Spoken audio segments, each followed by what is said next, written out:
Betul. Oke. Ya. Ya dari awal kebetulan dengar kabar Vidi sakit kan udah lama memang kan. Prosesnya juga kita suka saksikan karena kenalnya karena kedekatannya ya bukan penyanyi sih, karena sering satu panggung event. Kalau saya jadi MC, beliau tentu jadi pengisi acara, penyanyinya kan seperti itu. Profesinya nggak jauh-jauh beda lah dari dunia panggung lah, beda dia nyanyi, saya membawa acaranya gitu. Sampai dengan meninggal ya cuma bisa kirim doa. Awal-awal baru hari ini mungkin ke hari ketiga keempat ya dari meninggal, baru menyempatkan kan dari kemarin kita lagi masih penuh rame, terus belum lagi cuaca ya, akhirnya yaudah menyempatkan sama istri dan sampai ke TPU Tanah Kusir. Ini kan banyak artis yang mengatakan bahwa beliau ini baik dan bangsa besar. Apa yang dapat kita semalam? Abang sendiri punya pesan. Oh iya, kalau lintas generasi, almarhum ini Vidi Aldiano umurannya umuran istri saya, kan 35-an, saya setengah abad. Jadi kalau liftingannya kan gitu, kalau kita kan mungkin umurannya kayak Haji Andre Tolani gitu ya, lintas generasinya beliau mungkin ya itulah, kalau umuran mereka dia kan gengnya mungkin Rizky Febian, yang penyanyi juga umurannya sama. Tapi ungkapan orang bilang bahwa almarhum ini orang baik, iya banget. Walaupun circle-nya nggak intens banget ya, karena nggak deketnya nggak gimana gitu. Tapi beberapa kali event saya di backstage ya, di belakang panggung, dari IO yang ngomong, ada LO yang pegang handle dia sebagai penyanyi, panitia, saya pun melihat ya bagaimana misalnya dia sama tim manajemennya, misalnya kalau ada minum, ada cemilan kan nih, ada minum, itu memang tutur katanya tuh adabnya luar biasa ya, etikanya. Makanya gua kalau ngeliat gitu ingetnya orang tuanya aja, kan biasanya kan 11-12 tuh kalau mau tahu anak tuh gimana, lihat orang tuanya gimana, orang tuh lihat anak 11-12 lah. Belajar dulu adab sebelum ilmu. Nah almarhum ini luar biasa memang, nggak pilih-pilih ya. Jadi saya lihat mau rekannya yang ngetop ke orang biasa ke, kan humble-nya tuh memang nggak didramain ya, nggak. Kan orang banyak yang gini mbak, dia bisa ramah, bisa senyum ketika seseorang ini sesuatu. Tapi kalau lu bukan sesuatu, apalagi bawa manfaat untuk dirinya, boy lah, bisa judes banget, bisa secukupnya aja gitu, jaim gitu. Nah kalau almarhum enggak, lu mau ngetop mau enggak, lu ada bisnis sama gue mau enggak, ya humble itu sama gitu. Kita kan biasanya humble lihat-lihat tanpa disadari itu, pilih-pilih. Nah baik, dia mau baik banget sama siapa? Dia ramah banget sama siapa? Sama kalau malu ramah iya. Nah almarhum Vidi Aldiano ini mau yang di atas mau di bawah mah sekelas mungkin ya, ada office boy, entah orang pembantu umum, nyampur aja dan gaya bahasanya nggak dipilih-pilih, nggak disetting. Jadi makanya kalau orang bilang sampai hari keempat, ketiga misalnya ke depan di bulan Ramadan pula ya, bulan terbaik, bulan suci dia meninggal, kalau gue pribadi melihat, menyaksikan, iya bener banget orangnya baik. Sehingga kalau banyak doa yang melepas kepergian dia, kehilangan, sedih lingkungan ya, kayaknya iya ya, sampai ada supir taksi ya, yang saya juga baru tahu bahwa ketika dia sudah tiada, muncul tuh satu cerita baik soal almarhum gitu. Ya itulah hidup, apa yang lo tanam kelak lo tuai gitu. Mas Riko sendiri terakhir ketemu kapan Mas? Wah kalau saya terakhir ketemu beliau tuh setahun lalu ya, tahun lalu di Taman Mini di Ancol ya, ada satu event ya, pengisi acara dia. Dan ya udah di situ udah lama banget ya ketemu lagi tahun ini kan, mendadaknya hampir sama kalau yang kita nggak tahu sama almarhumah Po Alpa kan, sakit tiba-tiba. Dan tapi kalau Vidi kan sudah melalui proses yang kita udah banyak yang tahu, dia lagi melalui pengobatan, ikhtiar. Kalau Po Alpa kan memang lebih agak senyap mungkin ya, banyak Po Alpa almarhumah gitu. Jadi ya itulah setahun lalu. Terus saya melihat juga di podcastnya Om Deddy segala macam, memang lagi mengalami kurang sehat ya, cuman gitu aja taunya. Lebih-lebihnya lama sekali nggak main. Mungkin ada interaksi setahun lalu, obrolan apa mungkin Mas? Enggak, udah lupa ya mbak ya, karena kan ada banyak event, udah ketumpuk lagi gitu event.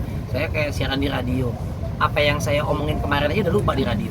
Tiba-tiba ada pendengar saya dengar di mobil, Mas Riko lucu banget sih kemarin itu ngasih info ada lawakan jokesnya begini, siapa yang ngakak sama suami.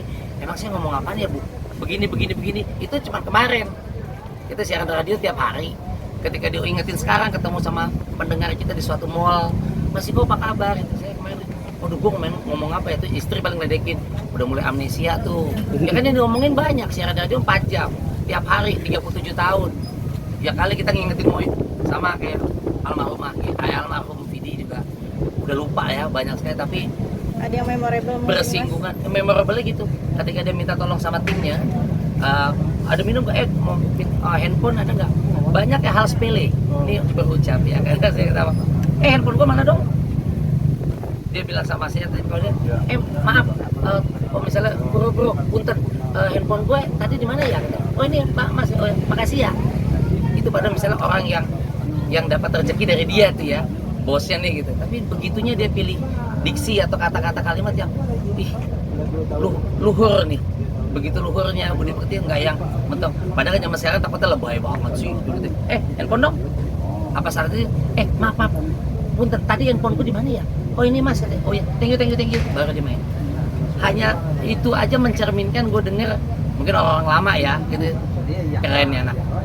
Enggak yang, ada banget, maaf, anak muda saking asiknya mungkin banget, jing, nyet, handphone gue mana jing, sini gitu. Mungkin sama kayak, tapi kalau kita denger, gue anak sekarang, tapi kan pemilihan ininya kan beda sekali sama almarhum. Yang anak-anak umur 30, 35 ya, berarti keluarganya, didikannya tuh Mungkin berarti positive vibes-nya juga nular ya, Mas ya?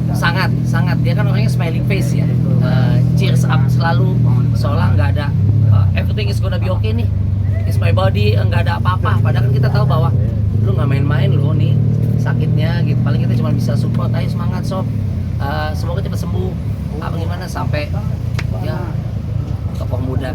Ini sama makamnya kebetulan dekat juga di situ. Saya 2 bulan lalu ke situ karena saya dekat juga alhamdulillah sama almarhum Glenn Fredly. Glenn Fredly sebelah situ nggak jauh, di pemakaman sebelah Muslim Kristen. Di sebelahnya Glenn Fredly pas beda 3 makam ada Yopi Latul. Maka itu angkatan kita kali ya, tapi ya gitulah, bangsa yang besar, bangsa yang menghargai pahlawan. Bisa seni, perjuangan, pahlawan-pahlawan budaya. Dan Vidi, ternyata almarhum Vidi Aldiano makamnya di seberangnya dari Glenn Fredly. Dan sampai sekarang saya datang nggak, para peziarah nggak sepi. Saya kaget tadi, termasuk kaget ada teman-teman media juga masih banyak. Pikiran udah hari ketiga, hari keempat, ternyata masih nggak sepi ya, masih rame gitu.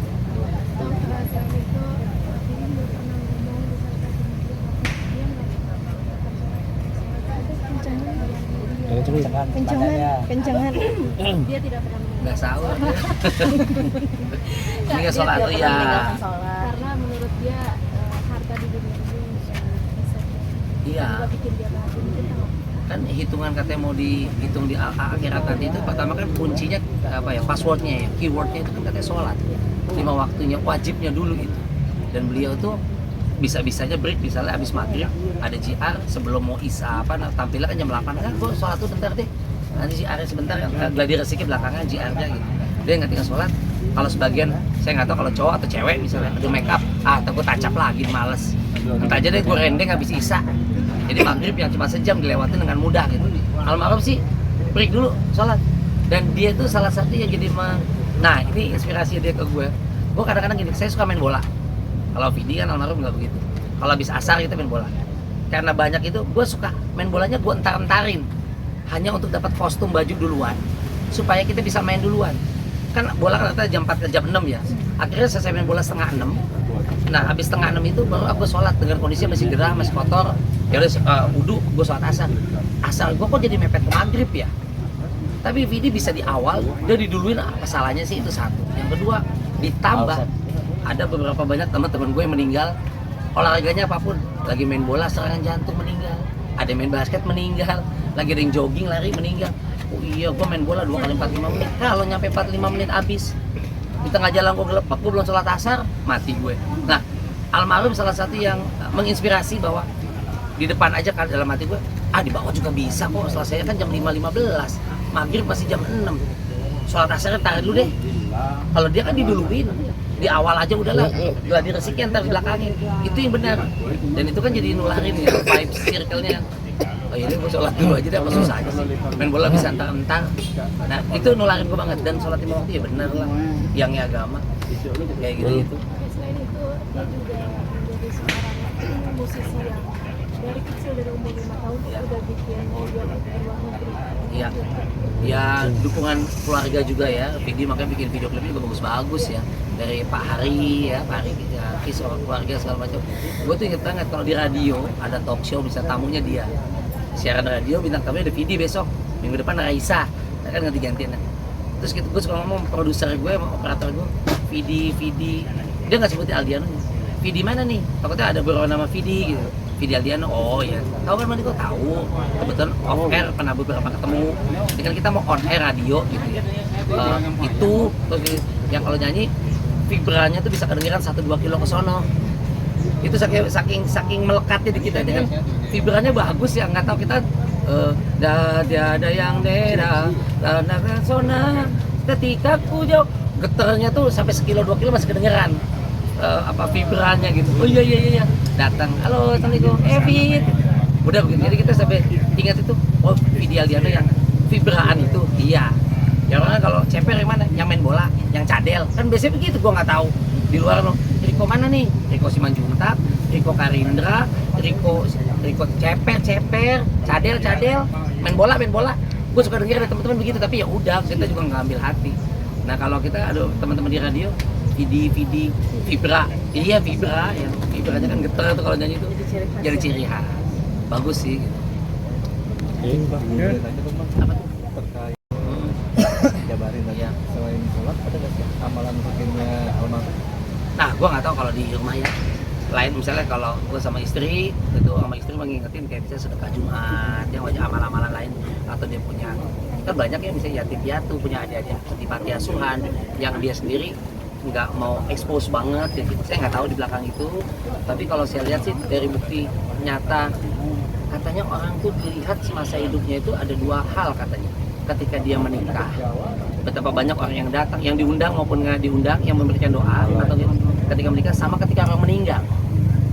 Nah ketika meninggal nggak putus lah, ada orang banyak mengenang segala macam, berarti kan almarhum siapapun itu semasa hidupnya, waduh luar biasa. Networkingnya, pergaulannya, diterima masyarakat publiknya yang mendoakannya, berarti almarhum selama hidup ini luar biasa ini gitu. Kalau gue taunya itu selama hidup, ketika dia menikah katanya atau itu sama meninggalnya. Nah itu bisa jadi salah satu acuan awal lah bahwa almarhum ini luar biasa ya networkingnya ya kemana-mana di usia muda. Jadi bisa dikatakan ini cheerful banget ya, nggak pernah merasakan sakit sama sekali atau Nggak pernah ngeluh, kita lihat dia nggak ngerasanin ya kalau ini ya udah di show must go on, mungkin dia pikir life must go on lah, hidup ya bagaimana gue nikmatin. Dia juga ikhtiar udah berobat kemana-mana segala macam dia lakukan, tapi ya takdir di usia dia yang muda itu yang gue pikir iya sih, di Ramadan ini ngasih ilmu lagi bahwa nikmat itu kan kita selalu, gue mikirnya gini, ada duit, kerjaan, cuan, merdeka aja tuh. Tapi ternyata ketika lo punya cuan banyak, tapi didiagnosa suatu saat lo mengidap di dalamnya ada sakit yang aneh-aneh lah, kelar tuh hidup lo. Lo mau punya mobil, punya motor gede, mau apa itu selesai. Pikiran kita nunggu sampai 5-6 tahun ke depan, hidup apa mati nih, usaha mah udah nih tahun kedua, tahun ketiga punya penyakit apa, ya lo nikmat tuh ternyata ya kembali lagi